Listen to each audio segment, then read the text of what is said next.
Good morning, and welcome to the Second Congregational Church of Stafford at West Stafford for our midweek time of worship and prayer and meditation. Pentecost has always seemed like an occasion for bringing people together. The singing at church, feeling the Holy Spirit wash over you, honoring that biblical moment when hundreds heard the word. But I wondered, how would it feel this year?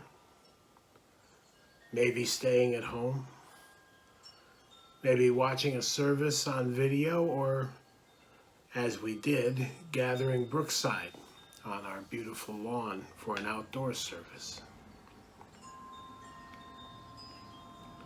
Was it possible to celebrate Pentecost in the midst of this pandemic and the tragedies that have been enacted in Minneapolis and other cities where racism again tries to tear God's people apart?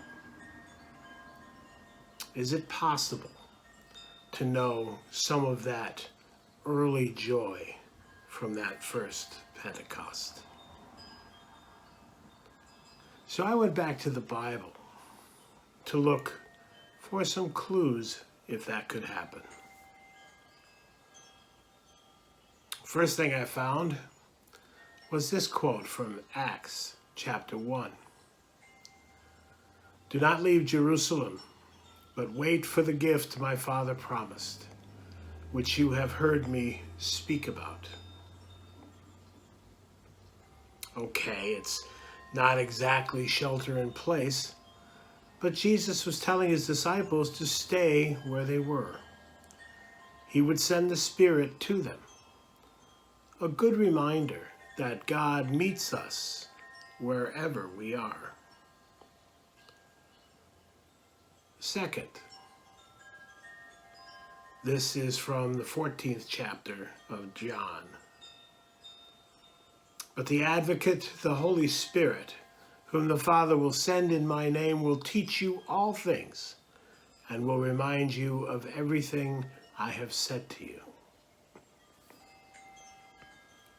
That promise of the gift of the Holy Spirit was there even before Pentecost. Jesus had been preparing his disciples all along, as he is still preparing us. Third, this from Acts again, chapter 2.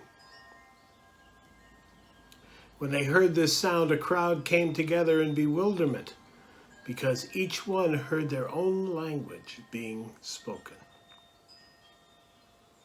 Yes, there was that mighty rush of wind and the tongues of fire that seemed to alight on the disciples. Filled with the Holy Spirit, they began to speak in other languages.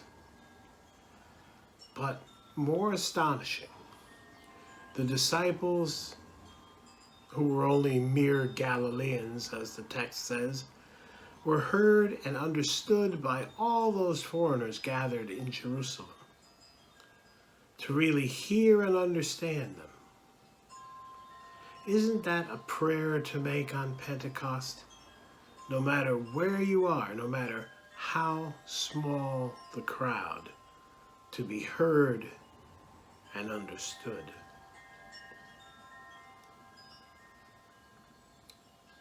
And fourth, this from the Old Testament book of Joel.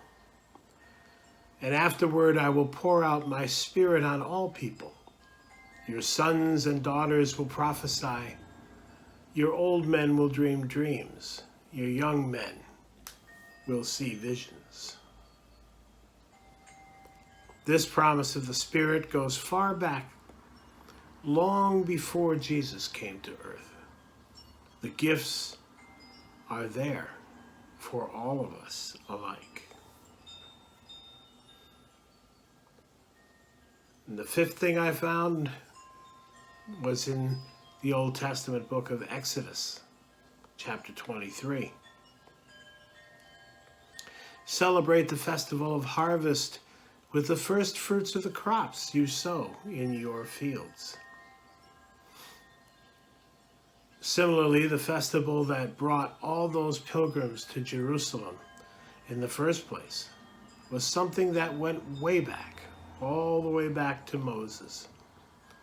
Think of all that the Jewish people suffered in the intervening years and were expected still to celebrate.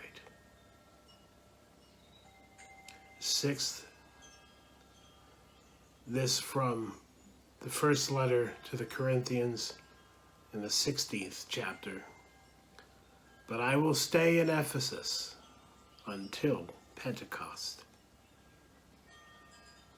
The Apostle Paul wrote these words at the end of his first letter to the early Christians in Corinth. Even in his travels and his travails, he marked the day in these current times. He marked the day of Pentecost.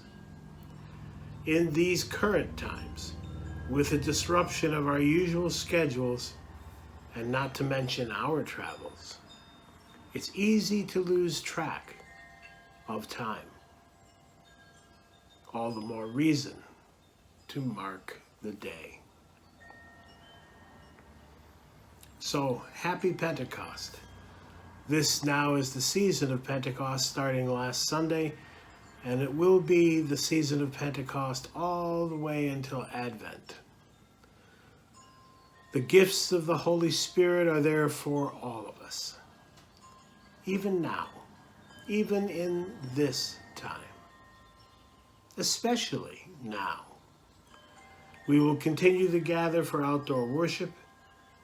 It may not be where God is usually with us, but I'm sure that God will find his children. After all, we're just down the hill by the brook. Amen.